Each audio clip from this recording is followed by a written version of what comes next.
Hello folks, welcome to my channel Review Rowdy. I am your host and दोस्त कुशल नारसरिया। दोस्तों, आज मैं review कर रहा हूँ नेटफ्लिक्स पर रिलीज हुई Spanish web series The Innocent का। ये एक start to finish web series है जिसके टोटल 8 एपिसोड्स हैं। हर एक एपिसोड ऑलमोस्ट 1 घंटे का है। इसमें मातियो विदाल नाम का एक 20 से 25 साल का लड़का दिखाया है जो एक दिन एक पब के बाहर कुछ लोगों से भिड़ जाता है, जिस वजह से उसके हाथों एक जन की मौत हो जाती है। उसके बाद उस क्राइम के लिए उसे 4 साल की सज़ा हो जाती है। और फिर जेल से निकलने के बाद मतियो के साथ क्या क्या होता है, किस तरह से एक बहुत बड़े सेक्स रैकेट में वो इन्वॉल्व हो जाता है, उसकी लाइफ में बार बार क्या चैलेंजेस आते हैं, उसका पास्ट किस तरह से उसे हॉन्ट करता है, किस तरह से उसका क्रिमिनल रिकॉर्ड पूरी ज़िंदगी भर उसे फॉलो करता है, यही सारी चीज़ इस वेब सीरीज़ में दिखाने की कोशिश की है। आइए बात करते हैं इस वेब सीरीज़ के प्लस पॉइंट्स की। 8 एपिसोड की सीरीज़ है, 1 घंटे का एक एपिसोड है और इसका नरेशन स्टाइल ऐसा है जिसमें मतियो से रिलेटेड, इसके इमीडिएट रिलेशन में जो भी लोग आते हैं, चाहे इसकी वाइफ हो, इसके दोस्त हों, पुलिस ऑफिसर्स हो, हर एक की कैरेक्टर का पास्ट दिखाते हैं ये लोग। और फिर वो किस तरह से मतियो के साथ जुड़ा है, ये कहानी का ट्रांजिशन वो लेकर आते हैं। हर एक एपिसोड का स्टार्ट इसी तरह से होता है। एक कैरेक्टर को पकड़ते हैं, उसके पास्ट में वो डेल्व करते हैं, आपको उसका पूरा पास्ट समझ में आ जाता है and then they come back to the present times कि ये आदमी मतियो से जुड़ा तो किस तरह से जुड़ा, इसकी ज़िंदगी में, मतियो की ज़िंदगी में क्या रोल रहने वाला है। ये नरेशन स्टाइल है तो बहुत अच्छा, बहुत यूनिक, मज़ा भी आया है देखकर। लेकिन 4 से 5 एपिसोड के बाद यही चीज़ बार बार रिपीट होती गई तो थोड़ा रेपिटेटिव भी लगा एंड अननेसेसरी। कुछ जगहों पर ये नरेशन स्टाइल ने प्लॉट को अननेसेसरीली कॉन्वोल्यूट कर दिया, कन्फ्यूजन पैदा हो गए। लिटरली मैं 3 दिन से वेब सीरीज़ देख रहा हूँ, डेली में 2 से 3 एपिसोड से ज़्यादा नहीं देख पाया। It took a lot of concentration out of me. अगर आपने कंसंट्रेशन के साथ ये वेब सीरीज़ नहीं देखी, ये चलते फिरते टीवी पे लगा दी और चल रही है, अगर इस वे में आपने ये वेब सीरीज़ देखी, आई एम श्योर इसका लास्ट एपिसोड, इसका सेकंड लास्ट एपिसोड, ये दोनों एपिसोड आपको समझ ही नहीं आएंगे, आप डॉट्स कनेक्ट ही नहीं कर पाओगे। सो ये बहुत कंसंट्रेशन के साथ देखने वाली वेब सीरीज़ है, एंगेजिंग है, एंटरटेनिंग है, आपको इन्वेस्टेड रखेगी, there is no doubt in that. लेकिन यही बात है, इसका नरेशन स्टाइल यूनिक है, अच्छा है, लेकिन कई जगह पे वो ज़्यादा स्ट्रेच लगा। कई जगह पर प्लॉट में अननेसेसरी ट्विस्ट लाकर एक सीधी सादी कहानी को ज़बरदस्ती कॉन्वोल्यूट कर दिया।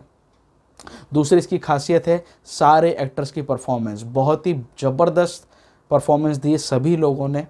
बहुत ही चुनकर एक एक एक्टर, एक एक कैरेक्टर को लिया गया है और कई जगह पे there are many jaw dropping moments. Crime बहुत है इस वेब सीरीज़ में और ऐसा है जो आपके रोंगटे खड़े कर देगा। कई सारे सीन्स हैं जो डिस्टर्बिंग हैं, इसीलिए this web series is strictly for adults. 18+ है। ये नेटफ्लिक्स में भी उन लोगों ने यहाँ पे नोटिफिकेशन दिया है, हर एक एपिसोड के नोटिफिकेशन में आता है ये स्टार्टिंग में। सो ये बात ध्यान में रखना है वेब सीरीज़ देखते हुए। अब मैं हाईलाइट करना चाहता हूँ इस सीरीज़ के कुछ नेगेटिव पॉइंट्स। सबसे बड़ा नेगेटिव पॉइंट, सबसे बड़ा फ्लॉ है मतियो विदाल के कैरेक्टर में जो आदमी है।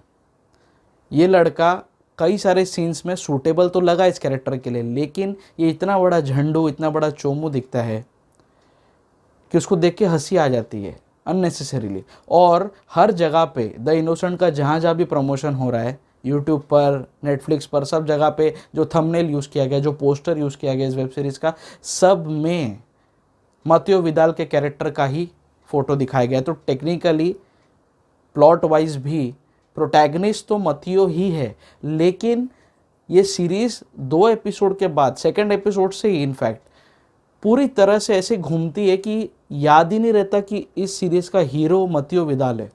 वो बीच बीच में आता तो ऐसा लगता है कि यार, अरे यार ये हीरो है तो इसको भी देखना पड़ेगा, ये आएगा, इसके वजह से ही तो ये सारी चीज़ें हो रही जो हम स्क्रीन पर देख रहे हैं।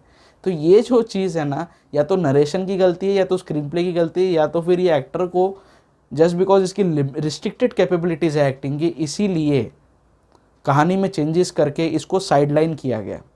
क्योंकि जब मतियो विदाल की वाइफ सेंटर स्टेज पे आ जाती है, जब उसके ऊपर, उसके पास में डेल्व करने की कोशिश की जाती है तो उसी पर ही 2 से 3 इलोंगेटेड एपिसोड्स निकल जाते हैं. That story, her past is too exhaustive, too engaging and intriguing as well, वो सारी चीज़ें हैं. लेकिन इसमें मत्यो विदाल पूरी तरह से साइड में हो जाता है, बीच बीच में 1-2 सीन के लिए आता है, वापस चले जाता है, जिसमें कि सीरीज़ का हीरो है वो.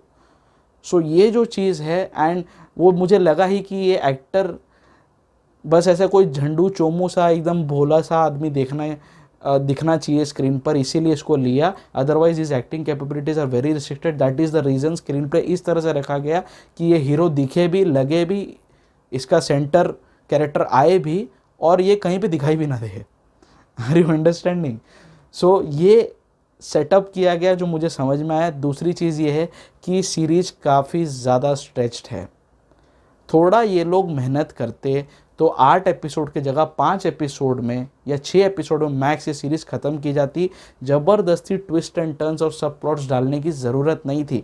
ठीक है, मैं ये नहीं बोल रहा हूँ कि उन सब प्लॉट्स की वजह से कहानी लेथार्जिक हो गई या स्लो हो गई, बट स्टिल कुछ मेहनत करके ये फ्रंट पेन को काम करना चाहिए था, तब जाके एक वाटर टाइट स्क्रीन प्ले हमारे सामने आता. रेस्ट, ये 2 फ्लॉ के अलावा मुझे कोई फ्लॉ इसमें लगा नहीं. ये एक बार देखने लायक सीरीज़ तो ज़रूर है. इसीलिए my rowdy rating for the innocent, which is a Netflix original web series, will be 3.5 out of 5. आपको लैंग्वेज का टेंशन लेने की बिल्कुल ज़रूरत नहीं है. नेटफ्लिक्स ने इस सीरीज़ को हिंदी में भी डब किया है. आपको सिर्फ जाके जो ऑडियो सेटिंग्स है उसमें हिंदी सिलेक्ट करना होगा. आप हिंदी में इस पूरी सीरीज़ को एंजॉय कर सकते हैं. एक बार देखने लायक तो ये ज़रूर है. मेरी राउडी रेटिंग रहेगी 3.5 out of 5. तो आपको द इनोसेंट पर मेरा रिव्यू कैसे लगा, प्लीज़ नीचे कमेंट बॉक्स में ज़रूर मेंशन करना. आप अगर मेरे चैनल पर नए आए हो तो प्लीज़ मेरे चैनल को सब्सक्राइब कर लीजिए. सब्सक्राइब करने के साथ साथ जो बेल आइकन पॉपअप होगा उसे भी दबा देना, ताकि जब भी मैं अपना कोई नया रिव्यू अपलोड करूं तो आपको तुरंत उसका नोटिफिकेशन मिल जाए. आप लोग मुझे मेरे सोशल मीडिया हैंडल्स पर भी फॉलो कर सकते हैं. मेरे सारे social media profiles review rowdy के नाम से ही है. फेसबुक, इंस्टाग्राम, ट्विटर, सभी जगह पर मेरी प्रेजेंस है. मेरे चैनल के डिजिटल पार्टनर है फाई हैवॉक डिजिटल.